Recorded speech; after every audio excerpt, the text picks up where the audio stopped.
My name is Tom and I am a qualified welding assessor. When students arrive here, basically they are quite nervous because for most of them it's an unknown quantity and it's a step into something new, which is why we try to put them at their ease. They will quickly learn that we are here to offer as much advice as they require, and I think that basically the students understand that very quickly, that we are here and we are here to help them. By the time the students have completed their work here, I think they feel that they are ready to go forward and face the world. I think that they have faith in themselves.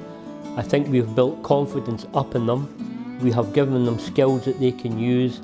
This particular industry is part of the future. It has developed over many years and it continues to develop. Where we are today is simply because of welding. We no longer build things where we have to rivet, and I think that we are training people for the future.